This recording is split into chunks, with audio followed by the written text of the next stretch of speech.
Islami.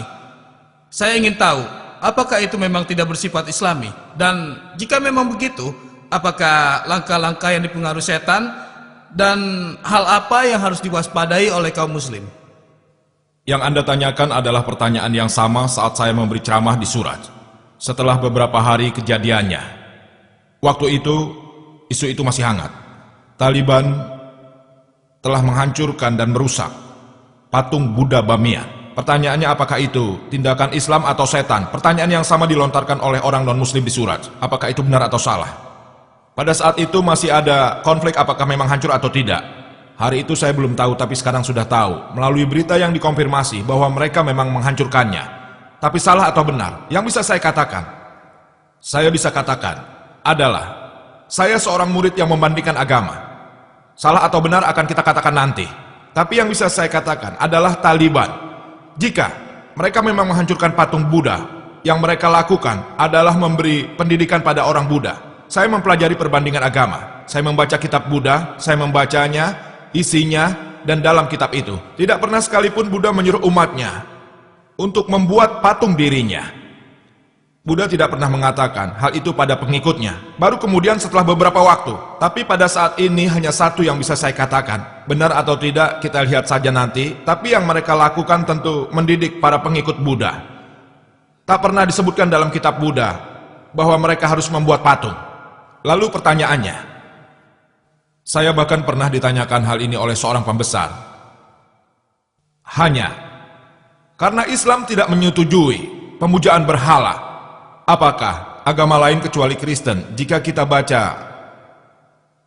Perjanjian Lama, disebutkan dalam kitab Ulangan, bab 5 ayat 7-9, dan juga kitab Keluaran, bab 20 ayat 3-5. Engkau tidak boleh memiliki Allah selain aku. Engkau tidak boleh membuat patung untuk menyembah aku, apapun bentuknya, di atas langit, di bawah bumi, di air, atau juga di darat. Engkau tidak boleh menyembah berhala atau melayani mereka, karena aku, Tuhanmu, Allahmu, adalah Tuhan yang cemburu. Jadi menurut Kristen, menurut kepercayaan Yahudi, membuat patung dan mengatakan itu Tuhan adalah perbuatan yang dilarang, sama seperti dalam Islam.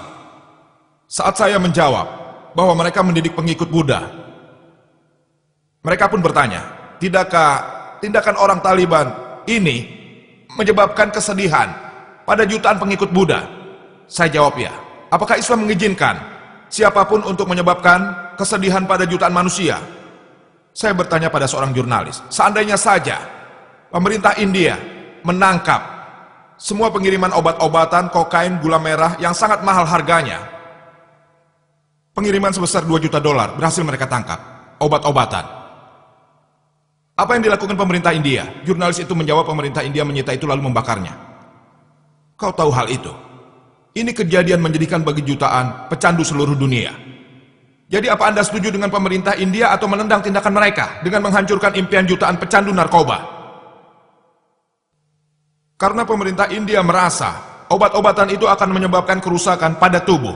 Yang mereka lakukan adalah benar, walaupun menyebabkan kesedihan pada jutaan pecandu. Karena itu mereka membakarnya. Kita tidak bisa ke pemerintah India dan bertanya mengapa obat-obatan itu dibakar. Para pecandu akan merasa sedih. Sama seperti Afghanistan dan pemerintahannya. Itu hak milik mereka. Patung itu milik mereka. Jika mereka melakukannya di negeri lain, kalian bisa menentangnya. Tapi mereka melakukannya di negeri sendiri. Mereka mau hancurkan atau pertahankan, itu hak mereka. Tidak berhak kita menentangnya. Tidak berhak. Selain itu, jika kita analisa, orang selalu bilang pemerintah India adalah pemerintah yang toleransi. Tahukah kalian di Bombay, ketika kita akan keluar dari bandara domestik, ada patung besar Mahavi. Mahavi. Sedikit di luar Hotel Jam. Patung itu tidak berpakaian. Jadi ada orang yang keberatan, mereka membuat dinding menutupi bagian pribadinya. Beberapa bulan kemudian patung itu disingkirkan. Namun orang-orang yang merasa keberatan dengan patung ini, kini mereka mengutuk perbuatan Afghanistan. Mengapa? Orang-orang sama yang keberatan dengan kehadiran patung itu. Apakah Anda tahu lebih banyak orang ningrat di India daripada orang Buddha di Afghanistan? Jadi ketika pemerintah Bombay dapat menyingkirkan patung yang dipercaya sebagai Tuhan oleh kaum ningrat, padahal lebih banyak ningrat di India daripada Buddha yang ada di Afghanistan. Saat ini tidak ada yang merasa keberatan. Tapi saat Afghanistan melakukannya, mereka keberatan. Mengapa standarnya berbeda? Ini karena Bank Dunia.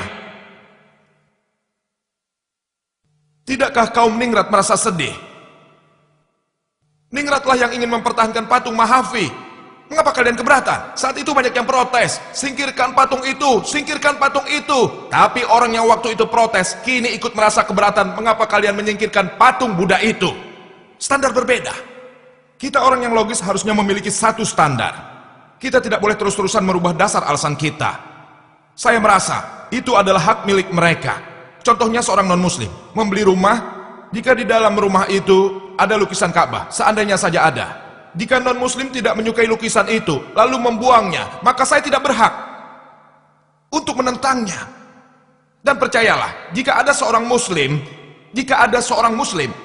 membuat patung Muhammad Shallallahu Alaihi Wasallam, dan jika Anda menghancurkan patung itu, walau seluruh muslim menentang perbuatanmu, saya Dr. Zakir Naik akan mendukungnya. Karena membuat patung Nabi Muhammad Shallallahu Alaihi Wasallam itu dilarang. Jika ada muslim gila membuat patung Muhammad Shallallahu Alaihi Wasallam dan memujanya, dan Anda sebagai non-muslim yang mengetahui Islam pergi menghancurkan patung itu, walau seluruh muslim menentang perbuatanmu, saya Dr. Zakir Naik akan mendukung penuh.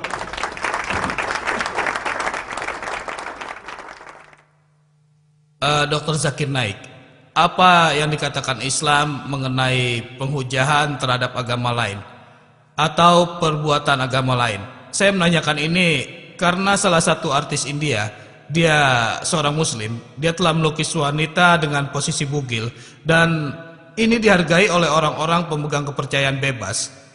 Dan setiap India mendukung ketika Salman menulis buku tentang Islam, dan ketika Rajiv Gandhi melarang buku itu, maka semua warga India mendukung tindakan pemerintah itu. Tapi ketika Hussein melukis jiwa Hindu dalam posisi bugil, partai politik India, terutama mereka yang komunis, mengatakan karena mereka pemegang kepercayaan bebas, mereka bebas untuk melukis apa saja. Apakah pandangan Islam mengenai soal ini dan mengenai penghujahan Tuhan agama lain? Saudara kita membicarakan pelukis muslim bernama Hussein. Apakah orang Hindu sendiri mengenal dia atau tidak, saya tidak tahu. Hussein datang dari Bombay sama seperti saya. Dia melukis seorang dewa yang tanpa pakaian. Walaupun banyak jurnalis mendukungnya tanpa pertanyaan, tapi pendapat saya, melukis wanita tanpa pakaian, entah dewa atau bukan, adalah haram hukumnya dalam Islam. Muslim atau non-muslim, sangat tidak etis dan tidak berperi kemanusiaan. Mengapa Anda menjual putri Anda? Lihatlah apa yang terjadi di barat. Mereka dengan sangat berani telah menjual saudari kita, ibu kita, dan ada iklan terkenal dari BMW. Anda tahu mobil BMW kan? Anda tahu mobil BMW? Hampir setingkat dengan mobil Mercy. Untuk anak muda, Mercy mobil peringkat paling atas. Dalam iklan itu, maaf sekali lagi, saya diberitahu, ada gadis memakai bikini berdiri di depan mobil dan ditulis, cobalah Anda naiki dia, mobil atau gadisnya. Perhatian lebih pada gadis daripada mobilnya. Jadi ini semua mengatasnamakan kebebasan berekspresi. Apa yang dilakukan Hussein itu sepenuhnya salah. Mengenai pertanyaan, apa kita boleh mengkritik agama lain? Allah telah berfirman dalam Al-Quran, surat Al-An'am, bab 6, ayat 108. Dan janganlah kamu memaki sembah-sembahan yang mereka sembah selain Allah, karena mereka nanti akan memaki Allah dengan melampaui batas tanpa pengetahuan. Al-Quran berkata jangan memaki sembahan yang mereka sembah selain Allah, karena mereka nantinya akan memaki Allah Subhanahu wa Ta'ala. Dalam Islam, kita dilarang untuk memaki kepercayaan mereka, walau mungkin kita tidak setuju, tapi itu dilarang. Itu dikatakan Al-Quran surat Al-An'am bab 6 ayat 108. Dan yang dilakukan muslim, melukis wanita bugil, juga dilarang dalam Islam. Saya mengutuk perbuatannya. Assalamualaikum warahmatullahi wabarakatuh. Selamat malam semuanya. Pertama-tama, saya bersyukur kepada Allah Subhanahu wa Ta'ala sudah memberikan kesempatan ini. Pak, saya ingin tahu, Allah Subhanahu wa Ta'ala berfirman di Al-Quran, jangan mengatakan orang yang terbunuh dalam jihad itu mati, karena sebenarnya mereka itu hidup, memberi kita kekuatan. Apakah penjelasan dari ayat ini? Dan ada cendekiawan yang berkata alasan adanya terorisme, alasan banyaknya teroris saat ini adalah banyaknya pengangguran. Saya masih bingung soal ini. Apakah ini benar atau tidak?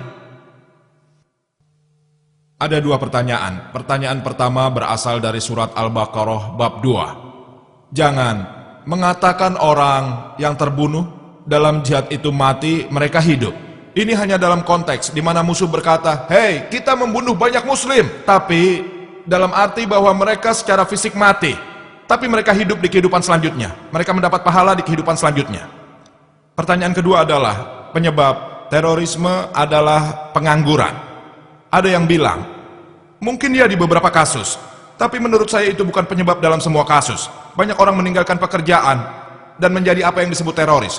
Jadi saya tidak sepenuhnya setuju. Sebagian ya, ada kemungkinan penyebabnya pengangguran. Ini mengenai buku-buku yang ditulis mengenai Islam yang membuat orang-orang di seluruh dunia percaya bahwa agama Islam itu salah, Al-Quran itu salah, dan Nabi kita salah. Banyak di antara orang-orang yang percaya hal ini adalah orang-orang Kristen yang mempercayai Alkitab. Padahal Alkitab dan Quran memiliki nabi-nabi yang sama. Ada Yesus dan Musa juga ada. Jadi mengapa kata fundamentalis hanya digunakan terhadap orang Muslim saja? Pertanyaan bagus. Al-Quran dan Alkitab memiliki begitu banyak persamaan. Tapi mengapa fundamentalis secara spesifik digunakan terhadap Muslim? Seperti tadi disebutkan, bahwa kata fundamentalis pertama digunakan untuk mendeskripsikan sekelompok orang Kristen di Amerika pada awal abad 20 saat mereka menentang gereja. Awalnya kata ini dibuat untuk orang Kristen.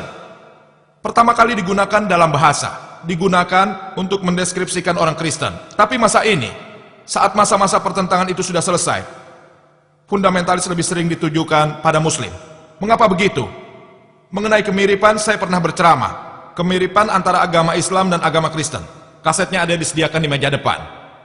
Di sana dijelaskan kemiripan antara Islam dan kekristenan, antara Al-Quran dan juga Alkitab. Jadi setidaknya, kita sebagai manusia, biarlah kita setuju mengikuti kemiripan ini. Perbedaannya bisa kita bicarakan nanti. Kita disebut fundamentalis karena Islam adalah agama yang perkembangannya paling cepat di dunia. Orang-orang mungkin takut jika Islam terus berkembang. Mereka mungkin harus mengorbankan apa yang mereka sebut kesenangan. Wassalamualaikum warahmatullahi wabarakatuh.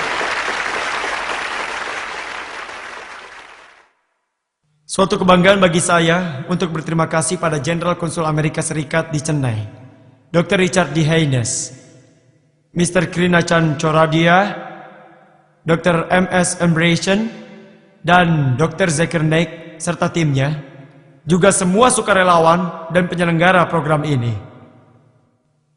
Wa akhirud dahwana anil hamdulillahi rabbil alamin.